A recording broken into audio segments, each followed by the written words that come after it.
સુરત લિંબાયતમાં વસ્તીના વચ્ચોવચ્ચ સેફટી વગર ધમધમતું લાકડાનું ગોડાઉન એટલે ભ્રષ્ટાચારની દુર્ગંધ. નોટિસ અને સીલિંગ પછી પણ ફરી શરૂ થતા તંત્ર ઉપર ઉઠ્યા સવાલ. કયા અધિકારીના રહેમ નજર પર ચાલી રહ્યો છે ભ્રષ્ટાચારનો આ ખેલ?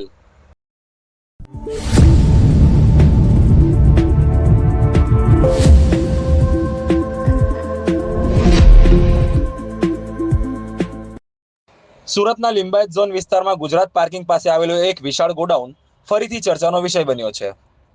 સ્થાનિક લોકોના જણાવ્યા મુજબ અહીં અનેક મોટી દુકાનો ધમધમતી જોવા મળે છે, જ્યારે ફાયર સેફટી સહિતના સુરક્ષા નિયમોનું પૂરતું પાલન થતું નથી.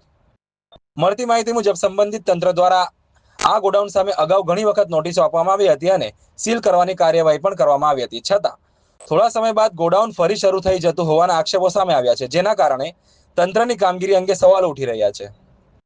સ્થાનિક લોકો જણાવે છે કે ગોડાઉનમાં મોટા પ્રમાણમાં લાકડું અને પ્લાયવુડ જેવા જ્વલનશીલ સામાનનો સંગ્રહ કરવામાં આવે છે, જ્યારે આવી જગ્યાએ જો કોઈ આગ જેવી દુર્ઘટના બને તો મોટી જાનહાનિ થવાની શક્યતા નકારી શકાય નહીં. ત્યારે પ્રશ્ન ઉઠે છે કે આવી પરિસ્થિતિમાં જવાબદારી લેશે કોણ?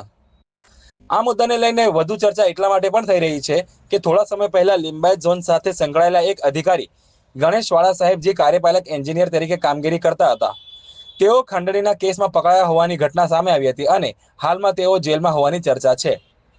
આ ઘટનાને પગલે હવે લોકોમાં ચર્ચા ચાલી રહી છે કે તંત્રમાં આવી ઘટનાઓ પછી પણ ગેરરીતિઓ કેવી રીતે ચાલુ રહે છે.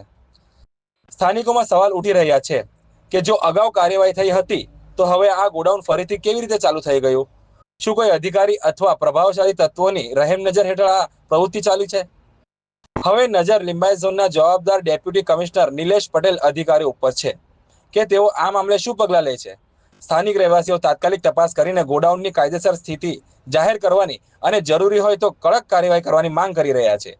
હાલમાં આ સમગ્ર મુદ્દે સત્તાવાળાઓ તરફથી કોઈ સત્તાવાર સ્પષ્ટતા બહાર આવી નથી, જેના કારણે લોકોમાં અનેક પ્રશ્નો ઉભા થઈ રહ્યા છે.